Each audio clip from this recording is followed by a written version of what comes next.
Hello everyone, Happy New Year.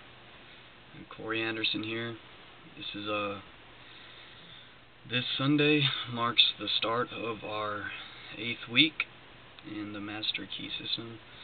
We're starting our 2nd month, and last week we went over the process of visualization and idealizing our images. We need to establish what we want and get a mental equivalent of it first. We need to see ourselves there in our mind's eye and visualize ourselves being there.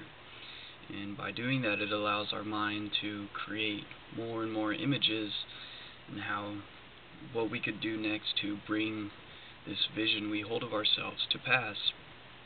And we also went over in the last chapter, in chapter 7, that the 3 best methods of bringing the law of attraction into play is earnest desire, which is the feeling, confident expectations, which is your thoughts, and firm demand, which is the will.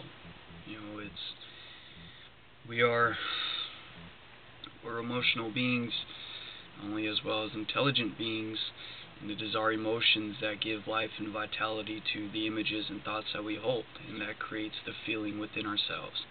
And like it says in the Bible, the man who thinks with his heart, so is he. You have to create that feeling of being there by living in that moment, by being in that state, because only then, when you create that feeling, you start to act as if it were really true, because you can't act in a place where you don't feel is true. You have to believe it is true, here and now, and begin to act it out now in order to bring it into manifestation. And, I'm going to tell you a little bit more about what's been going on with me. I'm starting tomorrow. I'm starting my 4th week at my new job. I work at LA Fitness now. I know I mentioned it in another video, but now the ball's starting to get rolling. Now that it is New Year's, and everyone's New Year's resolutions are to get in better shape and to get healthier, it really gives us a chance to apply everything that we learned back in the whole 2015. And I don't know if you're just barely joining us, but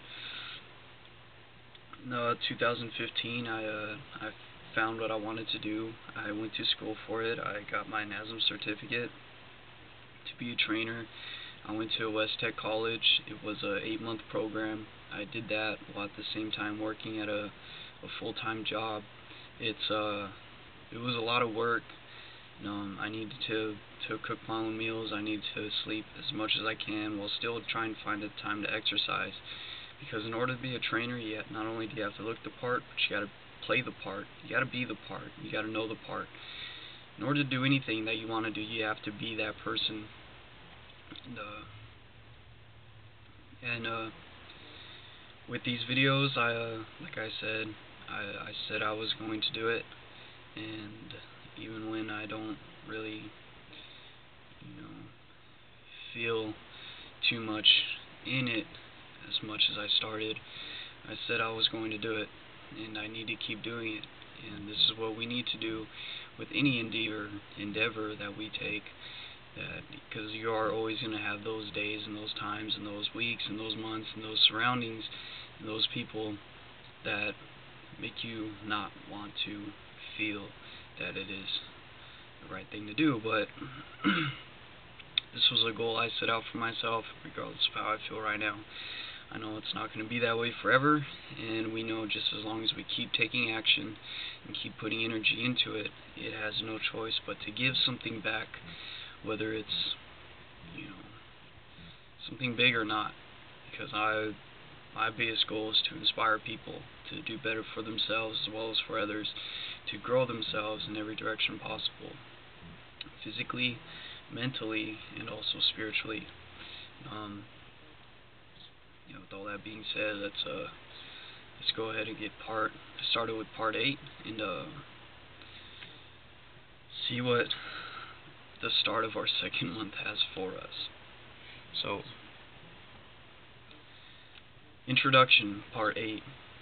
In this part, you will find that you may freely choose what you think but the result of your thought is governed by an immutable law. Is not this a wonderful thought?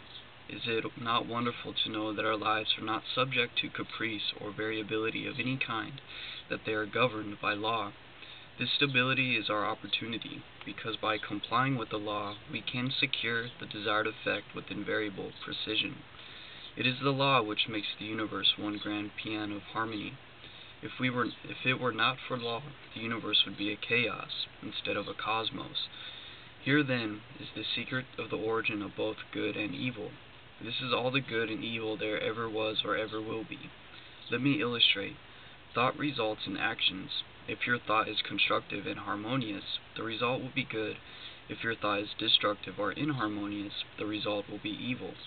There is therefore but one law, one principle, one cause, one source of power, and good and evil are simply words which have been coined to indicate the results of our actions, or our compliance or non-compliance with this law.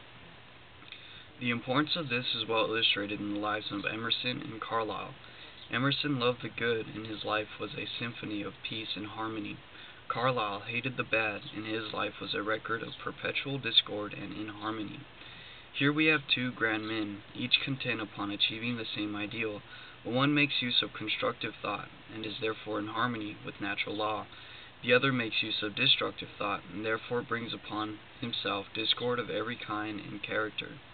It is evident, therefore, that we are to hate nothing, not even the bad, because hatred is destructive, and we shall soon find that by entertaining destructive thought we are sowing the wind, and it shall reap and in turn shall reap the whirlwind. And now, Part 8. Thought contains a vital principle, because it is the creative principle of the universe, and by its nature will combine with other similar thoughts. As the one purpose of life is growth, all principles underlying existence must contribute to give it effect. Thought therefore takes form, and the law of growth eventually brings it into manifestation. You may freely choose what you think, but the result of your thought is governed by an immutable law. Any line of thought persisted in cannot fail to produce its results in the character, health, and circumstances of the individual. Methods whereby we can substitute habits of constructive thinking for those which we have found produce only undesirable effects, and therefore of primary importance. We all know that this is by no means easy. Mental habits are difficult to control, but it can be done, and the way to do is to begin at once to substitute constructive thought for destructive thought. Form the habit of analyzing every thought. If it is necessary, if its manifestation in the objective will be a benefit not only to yourself, but to all whom it may affect in any way, keep it, treasure it. It is of value. It is in tune with the infinite. It will grow and develop and produce fruit 100-fold. On the other hand, it will be well for you to keep this quotation from George Matthews Adams in mind. Learn to keep the door shut. Keep out of your mind, out of your office, and out of your world every element that seeks admittance with no definite helpful end in view. If your thought has been critical or destructive and has resulted in the condition of discord or inharmony in your environment, it may be necessary for you to cultivate a mental attitude which will be conducive to destructive thought. The imagination will be found to be a great assistance in this direction. The cultivation of the imagination leads to the development of the ideal out of which your future is to emerge. The imagination will be found... I just read that one. The imagination gathers up the material by which the mind weaves the fabric in which your future is to be clothed. Imagination is the light by which we can penetrate new worlds of thought and experience. Imagination is the mighty instrument by which every discoverer, every inventor, opened the way from precedent to experience. Precedent said, it cannot be done. Experience said, it is done. Imagination is a plastic power, molding the things of sense into new forms and ideals. Imagination is the constructive form of thought, which must precede every constructive form of action. A builder cannot build a structure of any kind until he has first received the plans from the architect, and the architect must get them from his imagination. The captain of industry cannot build a giant corporation which may coordinate hundreds of smaller corporations and thousands of employees and utilize millions of dollars of capital until he has first created the entire work in his imagination. Objects in the material world are as clay in the potter's hand. It is in the master mind and that the real things are created, and it is by the use of the imagination that the work is done. In order to cultivate the imagination, it must be exercised. Exercise is necessary to cultivate mental muscle as well as physical muscle. It must be supplied with nourishment or it cannot grow.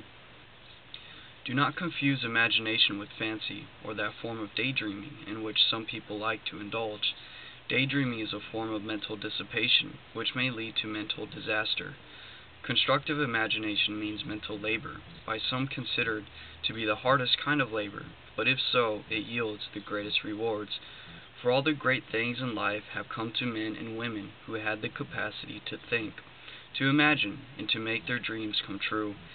When you have become thoroughly conscious of the fact that mind is the only creative principle, that it is omnipotent, omniscient, and omnipresent, and that you can consciously come into harmony with this omnipotence through your power of thought, you will have taken a long step in the right direction.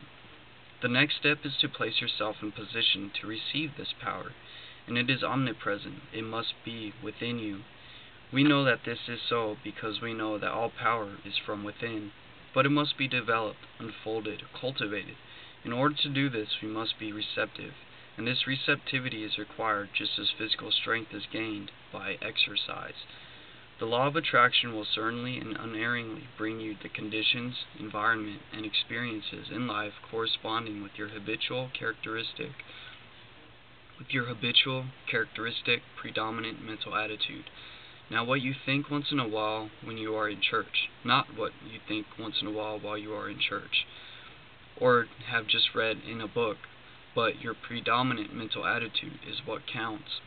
You cannot entertain weak, harmful, negative thoughts 10 hours a day and expect to bring about beautiful, strong, and harmonious conditions by 10 minutes of strong, positive, creative thought. Real power comes from within. All power that anybody can possibly use is within man, only waiting to be brought into visibility by his first recognizing it, and then affirming it as his work, working it into his consciousness until he becomes one with it. Man, come on, Corey. We still have so much work to do. Oh, man. I'm sorry, you guys. I'm not so focused this morning and not as concentrated. Come on, bro. A lot has been going on. I've just been thinking about a lot of things, especially when it comes with, my career. And I know I don't need to worry because we are always being taken care of. Everything always happens exactly as it should. It's just, the more we get farther into this, the more we see how much there is to learn, and that is what makes it exciting. It is the process, but there's also the process of, when you start to apply all this stuff, you really do see how separated you become from those around you. You're using your imagination constructively. You're thinking in a certain way. You're remaining positive. Not everyone. Not everyone's learning this stuff. And they could say a lot of things, and especially when it comes to those closest to you, or even your friends. Your best friends, or the people that you would hang out with on a daily basis that aren't reading this type of information because you are the one that wants something more for yourself. And the farther you get along into it, we're starting our second month, it makes it even harder to,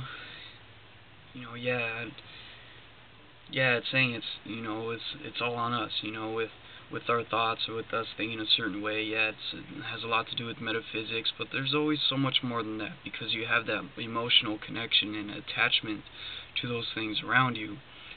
There is a point in time where, hey, you're really ready to leave all this behind, and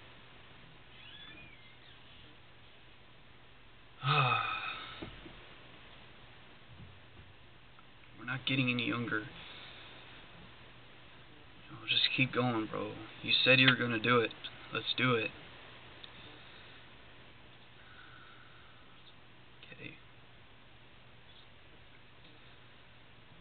People say that they desire abundant life, and so they do, but so many interpret this to mean that if they were to exercise their muscles, or breathe scientifically, eat certain foods in a certain ways, drink so many glasses of water every day of just a certain temperature, keep out of drafts, they will attain the abundant life they seek. The result of such methods is but indifferent. However, when man awakens to the truth and affirms his oneness with all life, he finds that he takes on the clear eye, the elastic step, the vigor of youth. He finds that he has discovered the source of all power. And me and you are that source of power. We are the open stream of consciousness for the universal consciousness to express himself through. All mistakes are but the mistakes of ignorance. Knowledge gaining and consequent power is what determines growth and evolution. The recognition and demonstration of knowledge is what constitutes power, and this power is spiritual power, and this spiritual power is the power which lies at the heart of all things. It is the soul of the universe. This knowledge is the result of man's ability to think. Thought is therefore the germ of man's conscious evolution. When man ceases to advance in his thoughts and ideals, his force immediately begins to disintegrate, and his countenance gradually registers these changing conditions. Enthusiasm. Come on, Corey. Enthusiasm. Where's your enthusiasm at? Bring your enthusiasm. We're positive. We're open. We're making this happen. You're here. You're still making it happen. Regardless of how you feel, you're still here. You are reading this book. You're reading it every night as you said you were. You're making it happen. Get in it, bro. It's happening right now. Get in it. Enthusiasm, the ability to create interest. Charisma, the ability to move others, the ability to get others to move on their interests. The inspirational part. Okay. Successful men make it their business to hold ideals of the conditions which they wish to realize. They constantly hold in mind the next step necessary to the ideal for which they are striving. Thoughts are the materials with which they build, and the imagination is their mental workshop. Mind is the ever-moving force with which they secure the persons and circumstances necessary to build their success structure. The imagination is the matrix in which all the great things are fashioned. So essentially, the imagination is the main body of your mental atmosphere. The imagination is where idealization and both visualization stem forth from. You are imagining those visions. You're imagining those pictures. You're imagining yourself in that state of success or inspiration or movement or motivation, whatever it is that you want to do with yourself. Whatever goals you want in life, you have to have and use your imagination. I don't know if you guys have ever heard of Neville Goddard, but he talks about the power of awareness and the imagination. The imagination is God's tool used for creation. It's your tool used for creation. We are all created in the image and likeness of God. We're all spiritual beings. We're manifestations of the universal spirit. We are simply the manifestation of the prime source. And it has given us everything that we have. Everything that He has been bestowed within us for our use. Our mind is God's mind. Our spirit is God's spirit. Our body is His body. It's our spiritual body, that is. We're just living in this man, this creature that is part of the physical realm. And as spirit, we are giving life to this physical appearance. Okay. If you have been faithful to your ideal, you will hear the call when circumstances are ready to materialize. Your plans and results will correspond in the exact ratio of your fidelity to your ideal. The ideal steadily held is what predetermines and attracts the necessary conditions for its fulfillment. It is thus that you may weave a garment of spirit and power into the web of your entire existence. It is thus that you may lead a charmed life and be forever protected from all harm. It is thus that you may become a positive force whereby conditions of opulence and harmony may be attracted to you. And for those of you who don't know what opulence is, it means abundance. This is the leaven which is gradually permeating the general consciousness, and is largely responsible for the conditions of unrest, which are everywhere evident. In this last part, you created a mental image. You brought it from the invisible into the visible. This week, I want you to take an object and follow it back to its origination. See of what it really consists. If you do this, you will develop imagination, insight, perception, and sagacity. These come not by the superficial observation of the multitude, but by the keen analytical observation which sees below the surface. It is the few who know that the things which they see are only effects, and understand the causes by which these effects were brought into existence. Take the same position as heretofore and visualize a battleship. Okay, so let's do this here and now while we read it. We have the form of a battleship within our head. Okay, me and you. Let's visualize this battleship and let's do this together. See the grim monster floating on the surface of the water. There appears to be no life anywhere about. All is silence. You know that by far the largest part of the vessel is underwater, out of sight. You know that the ship is as large and as heavy as a 20-story skyscraper.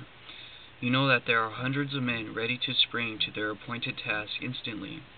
You know that every department is in charge of able, trained, skilled officials who have proven themselves competent to take charge of this marvelous piece of mechanism. You know that although it lies apparently obvious to everything else, it has eyes which sees everything for miles around, and nothing is permitted to escape its watchful vision. You know that while it appears quiet, submissive, and innocent, it is prepared to hurl a steel projectile weighing thousands of pounds at an enemy many miles away. This and much more you can bring to mind with comparatively no effort whatever. But how did that battleship come to be where it is? How did it come into existence in the first place? All of this you want to know if you are a careful observer. Okay, so we have our battleship. You know, it's in the ocean. The largest part of it is underwater. It's as heavy as a 20-story skyscraper. It has hundreds of workers on it, ready at their appointed tasks, all proven to show that they have the skills necessary to even control this mechanism and work on it. And we're in the middle of nowhere, you know. So let's go in to see how this mechanism was even decided to be built in the first place. Follow the great steel plates through the foundries. See the thousands of men employed in their production. Go still further back and see the ore as it comes from the mine. See it loaded on barges or cars. See it melted and properly treated. Go back still further and see the architect and engineers who planned the vessel. Let the thought carry you back still further in order to determine why they planned the vessel. You will see that you are now so far back that the vessel is something intangible. It no longer exists. It is now only a thought existing in the brain of the architect. But from where did the order come to plan the vessel? Probably from the Secretary of Defense. But probably this vessel was planned long before the war was thought of, and that Congress had to pass a bill appropriating the money. Possibly there was opposition, and speeches for or against the bill. Whom do these congressmen represent?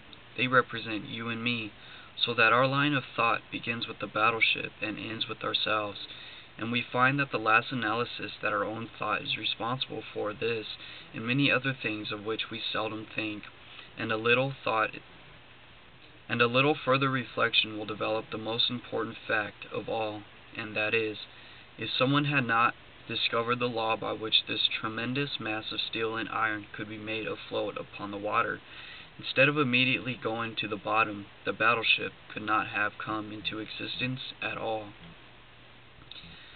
This law is that the specific gravity of any substance is the weight of any volume of it, compared with the equal volume of water.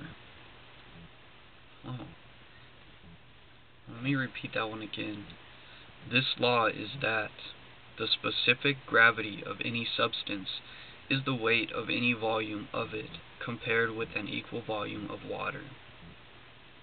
If that law was never discovered, the battleship would have never been thought into existence, then it would have just sank to the bottom. The discovery of this law revolutionized every kind of ocean travel, commerce, and warfare, and made the existence of a battleship, aircraft carriers, and cruise ships possible. You will find exercises of this kind invaluable. When the thought has been trained to look below the surface, everything takes on a different appearance. The insightful becomes significant, the uninteresting interesting. The things which we have supposed to be of no importance are seen to be the only really vital things in existence. Now here's a quote from a Sanskrit.